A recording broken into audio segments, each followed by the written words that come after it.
The crimes of Jeffrey Dahmer made the world cringe. 17 murders,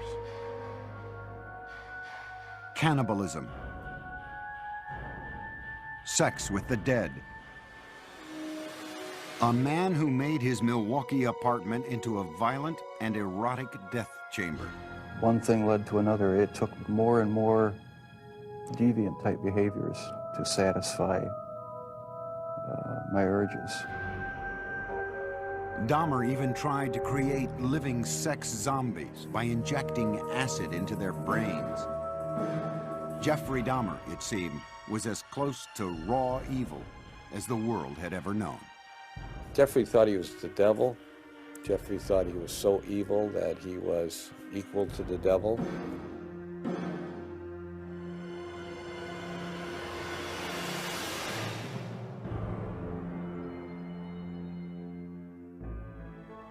The first child of Joyce and Lionel Dahmer was born in Milwaukee, Wisconsin on May 21st, 1960, just before their first anniversary. His name was Jeffrey.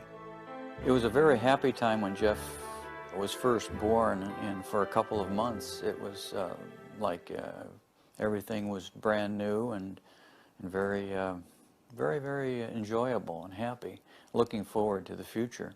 While Jeff's father pursued his chemistry degree, Jeff grew into a bright and loving child. He was very exuberant. He liked to wrestle. He liked to run around and ham it up for the camera. And he liked to play with kids. He liked to get together with them. And he was very outgoing. Jeff was also an extremely curious child. He seemed to want to play with things and feel things and get to know their texture, and he seemed to be very much in tune with what's around him. He just wanted to know what was going on. He had a fascination with animals as a youngster. Once, 4-year-old Jeff watched his father collect the bones of small animals that had died under the house. I brought him out, put him in a metal pail just to collect them all in one place, and they dropped in with sort of a clanking noise, and Jeff seemed kind of interested in that noise, and he took a hold and let them drop down in too. You know, in retrospect, everything looks grim and dark and sinister. You know, like, could that be the start of something evil? Well, I have to admit, it's simply just the curiosity of a child. Lionel finished his schooling with a PhD in chemistry. The family moved to Ohio, relocating 3 times before settling down on a nearly 2-acre wooded lot in the town of Bath, an hour's drive south of Cleveland. It was then that Lionel began to notice the previously gregarious Jeff had become shy and withdrawn. He did seem to be awkward socially and just didn't feel comfortable. To take his mind off the move, 7-year-old Jeff was given a dog, Frisky, whom he loved dearly. With people that he knew or his new pet, the next-door neighbor boy, he was very relaxed. But there was this shyness and feeling of inferiority that we were concerned about at that time. What the Dahmers thought their son needed was to feel more involved, so they let Jeff choose the name of their second son. Jeff named his brother David. Lionel also encouraged his son to participate in activities that would include contact with other kids. What we were trying to do was to involve Jeff with activities with the thought that involvement would lead to human involvement, a forced, almost, interaction. And on the weekends, father and son planted gardens and raised sheep for competition in 4-H fairs. To commemorate their gardening days, young Jeff gave his father a handmade card with a poem. There's a picture of me eating an ear of corn on the front, and Jeff says, "The squash and the pumpkins can never compare to the kind of dad who has curly hair." And it says, "This poem is from Jeff, and I love you to death." When Jeff was 10, his mother was hospitalized and treated for anxiety. From there, his parents' marriage began to fail. Jeff's fascination with nature and small animals continued into his teenage years, when he became curious about what they looked like on the inside. For specimens, he collected roadkill. Riding around the country roads in Bath, carrying garbage bags, Jeff searched for carcasses. Jeff brought the roadkill he found into the backyard of the house, and there in the secrecy of the woods, he dissected the animals. I really have become convinced that that was sort of the starting point in this downward spiral of his. And it was associated with his puberty. And when you have hormones kicking into this terrible mixture, what he's doing, he's investigating insides of animals. And his sexuality was developing at the same time. Teenage Jeff was discovering that he felt sexually attracted only to men. But the thoughts of sex with men became interlocked with fantasies of killing another man and dismemberment. The fantasies excited him, but they were unspeakable. I think it was around age 14 or 15. Started having obsessive thoughts of violence intermingled with sex. And it just got worse and worse. I didn't know how to tell anyone about it, so I didn't. I just kept it all inside. The fantasies included lying next to an unconscious man. For the first time, Jeff's fantasies crossed the line from his mind into action. He devised a plan. He would knock out a local jogger with a bat and lie next to him. On the day he opted to wait for his victim, the jogger didn't run by. He never attempted the clubbing a second time. As he entered high school, his sexual fantasies traumatized him. To escape, he began drinking. On the way to classes in the morning, he would fill up a cup with hard liquor at a friend's house. And I remember sitting next to him in a first period, I believe, history class, and he had a styrofoam cup of scotch, I believe it was scotch. I remember saying, "Jeff, what is that?" And he threw his head back and he shook it and he said, "It's my medicine." But clearly he was getting drunk at 8 o'clock in the morning. At home, Jeff was watching his parents' marriage dissolve. When their bickering escalated to open fighting, he retreated to the forested backyard, slapping tree trunks with sticks. I'd leave the house, go out in the woods and sulk, brooding, wondering why they had to have such a rough relationship. He remained aloof with few interests and no close friendships, but he still seemed to have a sense of humor. On the high school tennis team, Jeff spent most of his time goofing around rather than playing a serious game. But more often than not, the jokes were at Jeff's expense. He gained a reputation as the class clown. Acting out in a bizarre or unexpected manner became known at his school as, quote, doing a Dahmer. All of a sudden you'd be walking down the hall and you'd hear someone yelling and hollering and running through the hallway, and it's Jeff Dahmer in the middle of the day, running, flapping his arms, yelling, hurricane drill, everybody hide. At one point, Jeff collected money from classmates in exchange for a show at the mall. And a woman is handing out samples of sunflower seeds, and Jeff is taking one and then another and being very polite like he always was, and then just spits them out all over the place and starts yelling at the top of his lungs, "I'm allergic, I'm allergic, I'm allergic," and runs away. During his junior year, Jeff went along on a school-sponsored trip to Washington, D.C. And Jeff said, "I have an idea, let's go see the vice president." And we sort of all laughed and said, "Yes, sure, the vice president." Jeff went to a payphone. When he returned, he announced that they would be seen in the office of Vice President Walter Mondale in 2 hours. He had explained that we were high school students from Ohio working on our school newspaper, and we were in town for a week, and could we come and talk to someone in the vice president's office? His slick talking worked. Dahmer had gotten his classmates inside the executive office building to meet with Mondale. In the classroom, Jeff was something of a model student. Very polite to adults, dressed very nice, very respectful to teachers. Did his work. He could be an A student if he wanted to. Other times he would fail a class because he had no interest. He could be very polite with very good manners, yes sir, no sir, when he spoke with teachers. He was perfecting his ability to fool authority figures.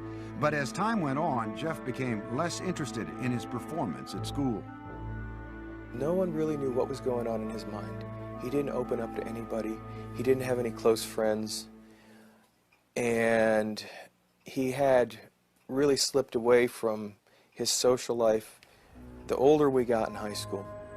At the school near Bath, Ohio, Jeffrey remained an alcoholic outcast. His behavior was the subject of mockery from other students. I don't think he connected, he didn't engage with people.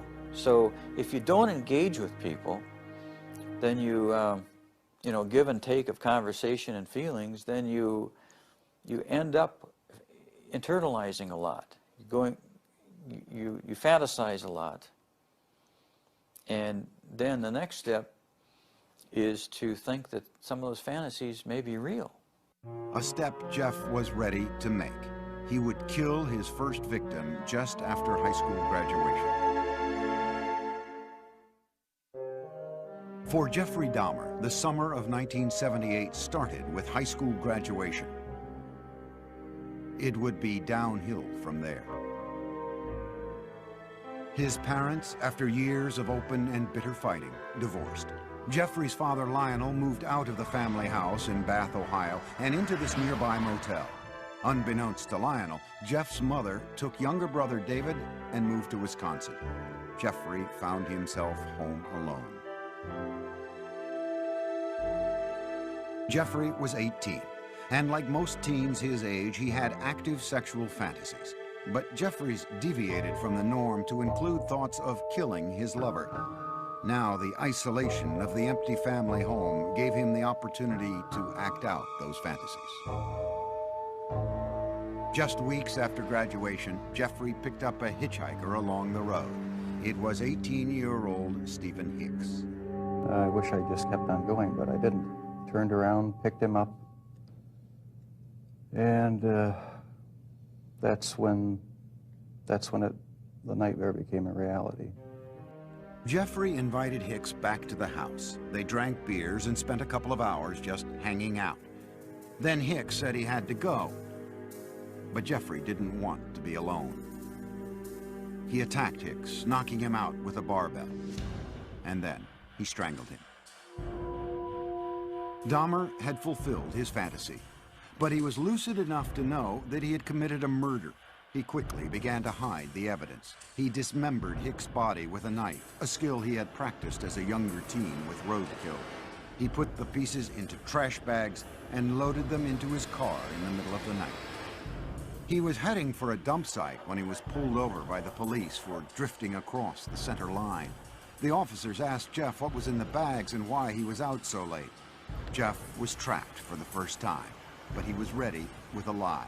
He coolly told the cops he was troubled by his parents' divorce and couldn't sleep, so he thought a trip to the dump would take his mind off things.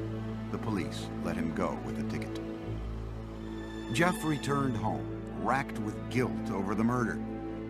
He stashed the bones of Stephen Hicks under the house for 2 weeks. Then he smashed them to bits with a sledgehammer. Behind the house, Jeff spun in a circle, tossing the fragments among the leaves and brush.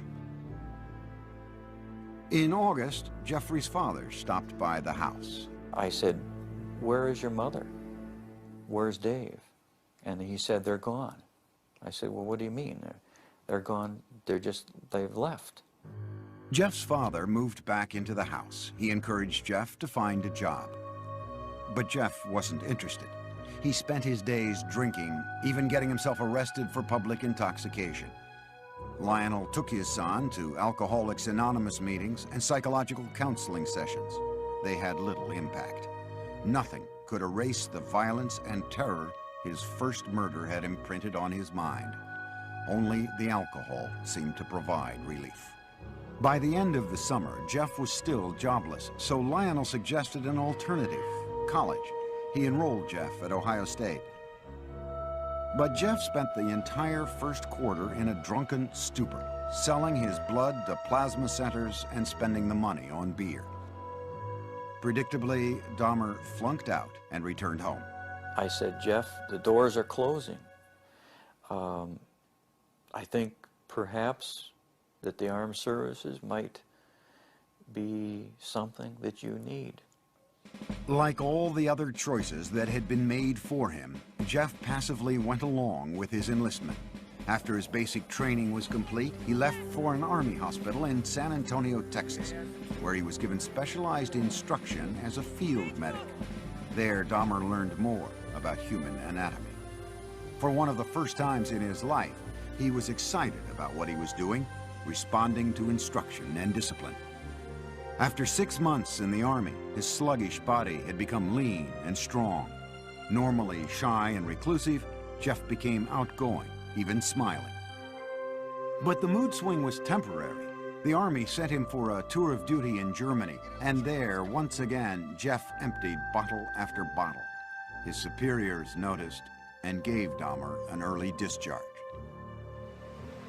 He went directly to Miami Beach without contacting his family. He worked in a sandwich shop and lived out of a motel. When his booze bills exceeded the room costs, Jeff took to sleeping on the beach. And he was terrified one night when a rat, a big, huge rat, came crawling over him, and he called us. He said, he needs some money. I said, we won't send you money, but we'll send you a ticket. You come home. So I met him at the airport, Cleveland Hopkins Airport, and he had a smile on his face. But as I got closer, it wasn't a smile of happiness, it was a smile of inebriation. Lionel tried for a year to help his alcoholic son, to no avail. Jeff was sent to stay with his father's mother near Milwaukee. There, he seemed to find some stability at last, making a concentrated effort to turn his life around. He stopped drinking, went to church with his grandmother, and he fought what he believed were immoral homosexual urges, which eventually led to his inescapable fantasies about murder. Dahmer even found jobs, first at a blood bank and then working nights as a chocolate mixer in a candy factory. But the lifestyle of church-going and right living, as he called it, didn't last. After 3 quiet years in his grandmother's home, Jeff came face to face with his fears. At the library, a man handed him a note offering sexual favors. Dahmer declined, but he would later say the note was a turning point. It awakened sexual desires deep inside him. Specifically, he wanted the submissive company of another male. He wanted someone to fulfill his sexual needs, but he didn't want to be burdened by anyone else's needs. Jeffrey started with a perfectly submissive partner. He stole a store window mannequin. He kept the plastic man in his closet, bringing it out to masturbate onto until his grandmother found it and insisted he get rid of it. On his free nights, Jeffrey began exploring gay life in Milwaukee, browsing through porn shops and going to bathhouses. The bath clubs catered mostly to men seeking anonymous sex. To make his partners there submissive, Jeffrey gave them drinks laced with sleeping pills. When they fell unconscious, he would lie down next to them, listening to the sounds of their bodies, their heartbeats, their stomachs. But the drugging experiments ended when one man overdosed and spent a week in the hospital. Jeff was asked never to return to the club. But he then discovered the gay bars and discos of Milwaukee. These would become the killer's favorite hunting grounds.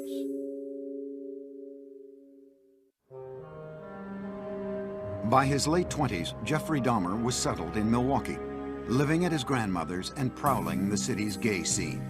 No one suspected that this reclusive loner with boyish good looks was on his way to becoming a psychopathic serial killer. He did take pleasure in the fact that he was in control of his own little world, that nobody knew what was going on, that he was the master of it. Dahmer could fit in with any group, and you wouldn't say, oh, he must be crazy, or he must be a killer. That's why he was so successful. He was not a repulsive individual.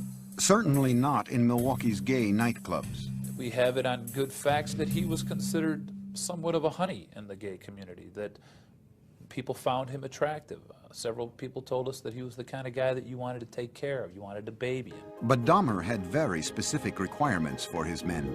He chose a body style. He liked long, lean, smooth, muscular body styles, and it didn't matter if they were black, white, yellow, red, or brown. If he found them attractive, he would try to get them. In November 1987, Dahmer met 25-year-old Steve Toomey at a downtown club called 219. After a few drinks, they left the bar for a night at the nearby Ambassador Hotel. Dahmer used an old trick to get Toomey into the submissive state he craved. I had put some sleeping pills in his drink to render him conscious, and was just going to spend the night with him. When I woke up in the morning, my forearms were bruised, and his chest was bruised, and blood was coming out of his mouth. He was hanging over the side of the bed, and I have no memory of beating him to death, but I must have. But Dahmer didn't panic. He went out and bought the biggest suitcase he could find. At the hotel, he crammed Toomey's body into the case, dragged it into a taxi, went back to his grandmother's house, and dismembered Toomey in the basement.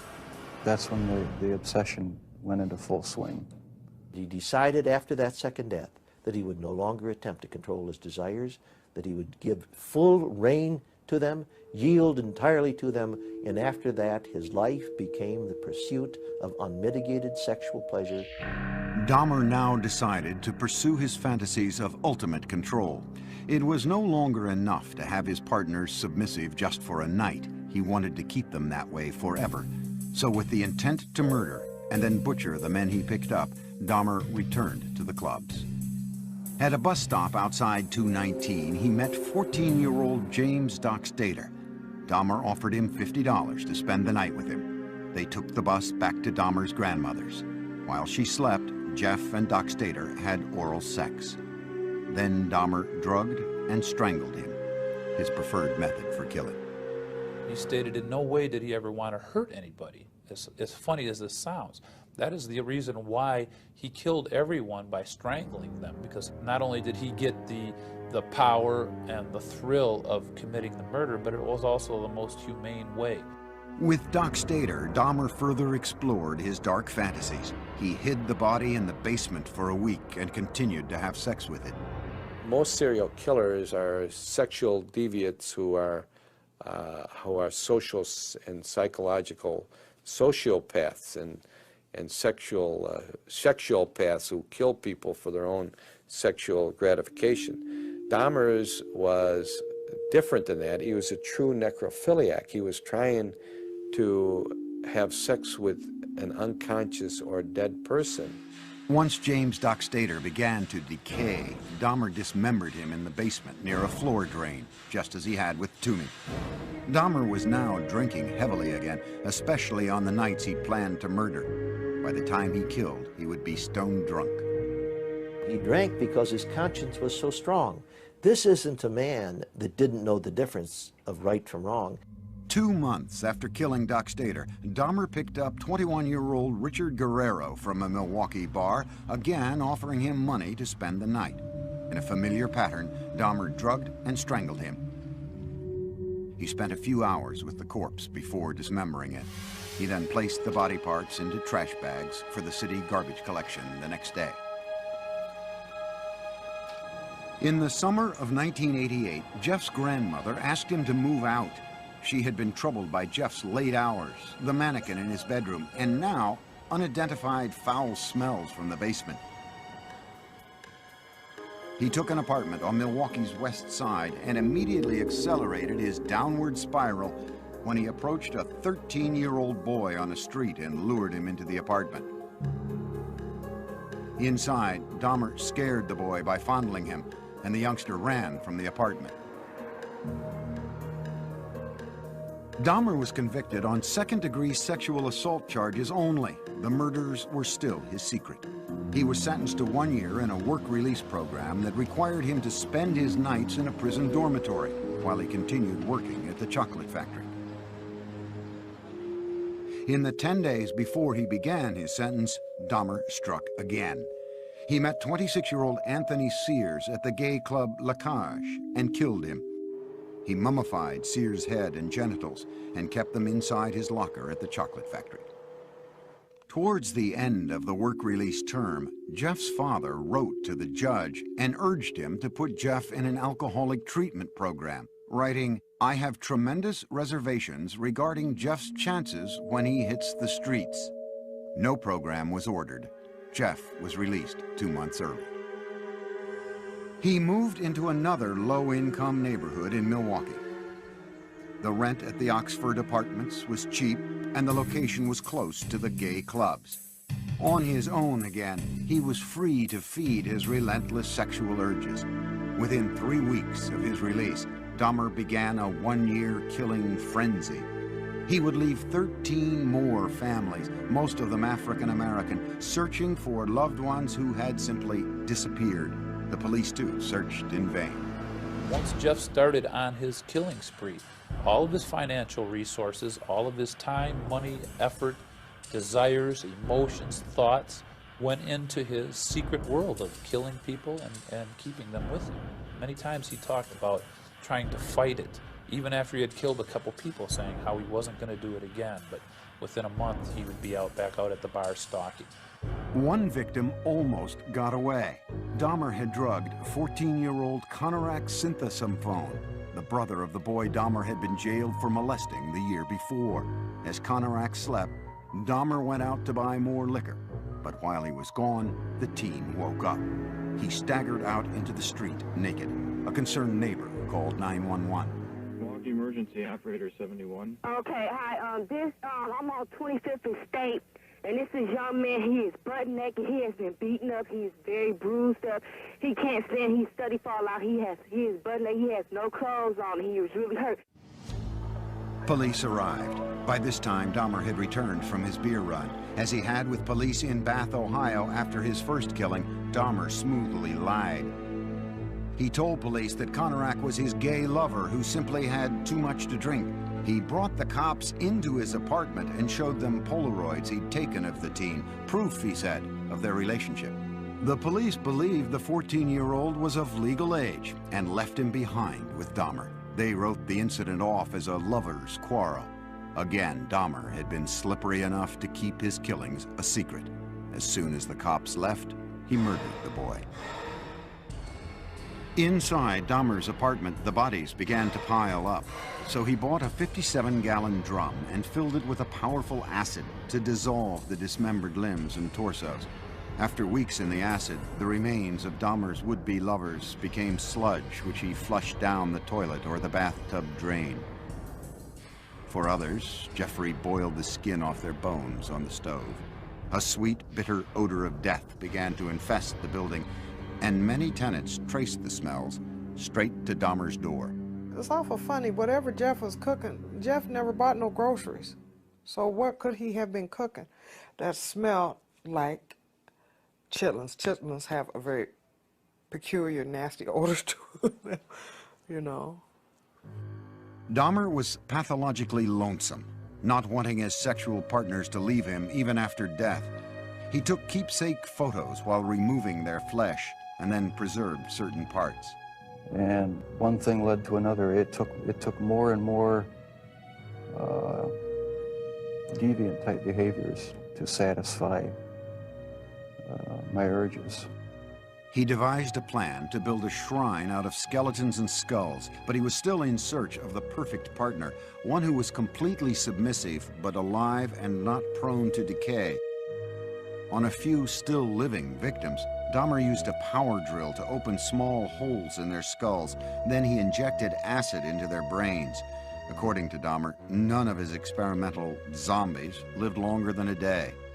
And in perhaps the ultimate effort to keep his victims with him, Dahmer began eating their flesh.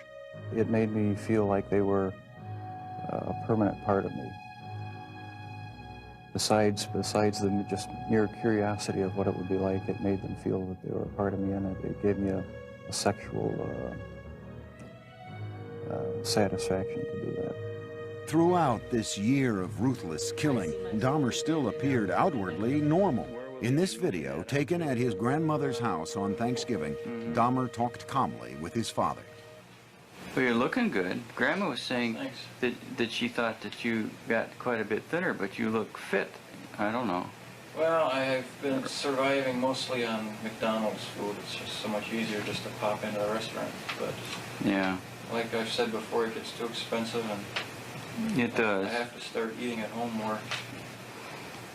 It's amazing how he could sit there and appear like he's, you know, clean-cut, nice jacket on, and talking very hopefully about his job, intelligent. It's amazing how much a human being can hide from another human being. But careful as he was, Jeffrey Dahmer was about to run out of good lies. In July 1991, the city of Milwaukee discovered a serial killer, 31-year-old Jeffrey Dahmer. One man, Tracy Edwards, had managed to escape from the horrors of Dahmer's apartment and flag down a passing patrol car. When the officers entered the apartment, they found 83 Polaroids of bodies in various stages of dismemberment. There were more shocking discoveries in the kitchen. There were 4 fully enfleshed skulls still there, sitting in a refrigerator. One of the officers said he opened the icebox. He heard a scream. It was only later that he realized that it was he himself who had screamed. TV news cameras rolled as what was left of the victims was carried out. The 57-gallon drum filled with the torsos of 3 men. A freezer with dismembered limbs and flesh. Metal cooking pots with mummified hands and genitals. This time, there was no lie Dahmer could tell to save himself. He was walking in a pretty defeated manner. His shoulders were hunched, his head was down, he was sweating profusely. He kind of had a faint, kind of a whining, like a baby crying noise about him. At the police station, detectives began a marathon interview with the suspected killer. Dahmer at first blamed the booze instead of himself, saying he wouldn't have been caught if he hadn't been so drunk. But Dahmer was now clearly scared. The look of terror and almost hysteria that he had on his face in the interrogation room that first night as he was coming down off the alcohol and finally realizing that the gig was up. He was caught. He did cry several times. He went into a rage. Besides asking to kill himself, he stood up and pounced around a couple times. Once Dahmer sobered up, no one could guess at the gruesome details to follow. He made this statement: when I tell you what I'm going to tell you, you're going to be famous. And I tried to say, look, Jeff, there's nothing that you can tell me that is going to freak me out. And he laughed at that. He said, you don't know what I've done. Dahmer spent the next 6 weeks with the detectives, recounting the murders of 17 men, a 159-page confession. It seemed cathartic to Dahmer to finally get the deeds of the last 13 years off his chest. With the information from his confession, investigators went back to Dahmer's childhood home in Bath, Ohio. They raked up the shattered bones of Stephen Hicks, Dahmer's first victim. The Milwaukee County coroner started matching skulls with torsos, and the police began the sad task of notifying families. Dahmer pleaded guilty but insane. The issue of his sanity would be the sole question before the jury. You know immediately that it's going to be probably an insanity defense. What can you argue? You can't claim self-defense. You can't say you don't know how those bodies got there. Wisconsin had no death penalty, so if the jury found him sane, he would spend the rest of his life in prison. If they found him insane, he would be imprisoned in a mental facility. Dahmer himself couldn't understand why he enjoyed fantasizing about murder. Jeffrey thought he was the devil. Jeffrey thought he was so evil that he was equal to the devil. And he knew there was something wrong with him, but he didn't know what it was, but he never categorized himself as being insane. The man who entered the Milwaukee County courtroom in January 1992 appeared completely normal until the words of his confession were read in court by Lieutenant Dennis Murphy. He related this was a person he really liked. He indicated that he had filleted his heart and kept it in the freezer, and he also kept his bicep. He indicated that he had eaten the thigh muscle of this subject, but it was so tough he could hardly chew it. He then purchased a meat tenderizer and used it on the bicep. Dahmer's father, Lionel, sat in the courtroom beside his second wife, Sherry, stunned by what he heard. No one softened the blow for us. No one told us, no one prepared us with any of these details. How could this be? How could I have not known about it? Dahmer's crimes seemed to be devastating proof of insanity. What else could explain the actions of a man who had sex with the dead, dismembered their bodies, preserved their skulls, and ate their flesh, all for sexual gratification? But the law has a very strict interpretation of insanity. Dahmer's defense team had to prove two things. One, that he indeed suffered from a mental disease, and that it kept him from knowing right from wrong. Necrophilia, a compulsion to have sex with the dead, is recognized as a sexual disorder, but it does not make one legally insane. He argued that the necrophilic drive was such that he could not control it. But we don't accept that in the United States as a defense, no more than we accept a pedophilic drive of the man who wants to have sex with children. Ladies and gentlemen of the jury, I understand you have arrived at verdicts in this manner. In a 10-2 decision, the jury found Jeffrey Dahmer legally sane. Some relatives of Dahmer's victims sat quietly in court, others cried. Prior to his sentencing, they were allowed to express themselves before the judge. Jeffrey, I hate you! I hate you! Nothing's under control! Don't Jeffrey, I'll kill you! I can't be motherfucker! I can kill you! What's your name, Pat? I can kill you! Once order was restored, Dahmer spoke publicly for the first time. I feel so bad for what I did to those poor families, and I understand their rightful hate. I have seen their tears, and if I could give my life right now to bring their loved ones back, I would do it. I am so very sorry. Many questioned the emotional depth of Dahmer's apology, whether a man who killed so routinely had the conscience to feel remorse. The judge sentenced Dahmer to a 937-year prison term, but it would last only a few tormented years.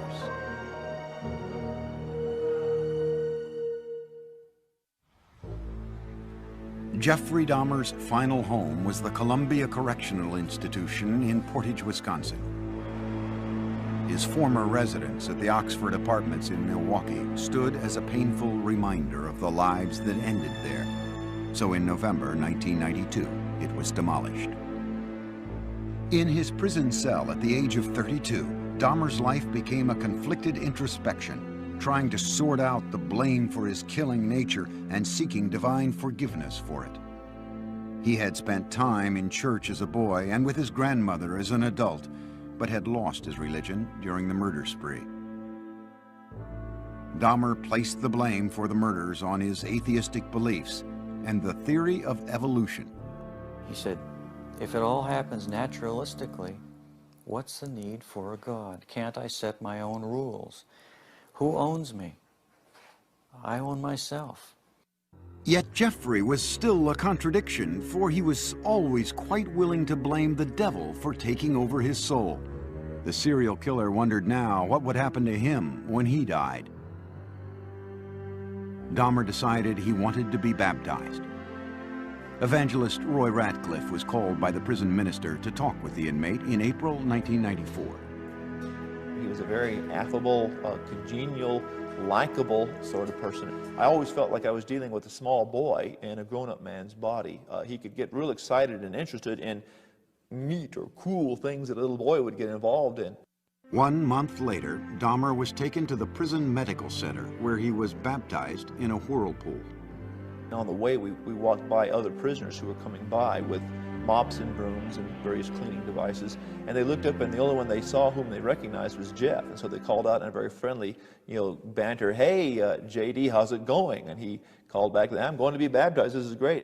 Dahmer appeared to be making a remarkable transformation in prison. He would ask questions. He would he would say, but wait, what about this? What about that? So uncharacteristic of the earlier years. You know, go back to senior year in high school, you wouldn't get any of that. He was so interactive and so concerned about our welfare. You know, he was reaching out.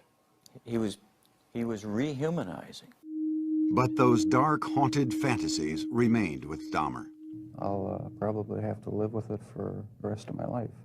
I wish it would go away. I wish there was some way to completely get rid of the compulsive thoughts, the feelings.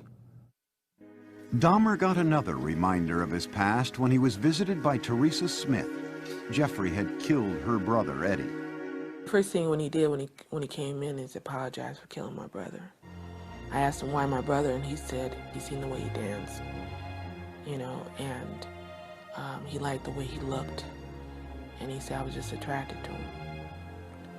He said he had strangled him, and then he was trying some new experiment or something with preserving the skull and the body and whatever, and it didn't work. So he had to destroy him. Dahmer had spent his entire adult life as the predator. But now in prison, he became the prey. The notorious serial killer was a target for other inmates. In August 1994, he was attacked in the prison chapel with a crudely fashioned knife. He survived.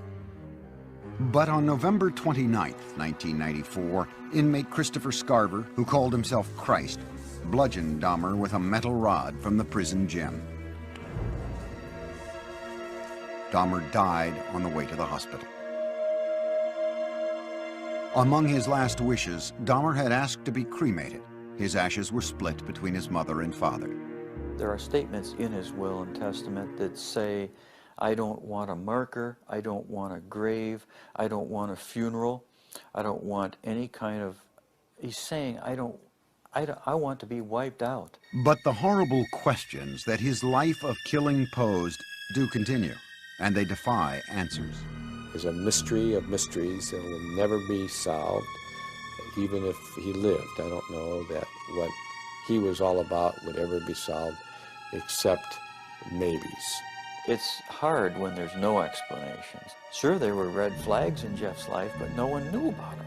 He was so secretive and so careful.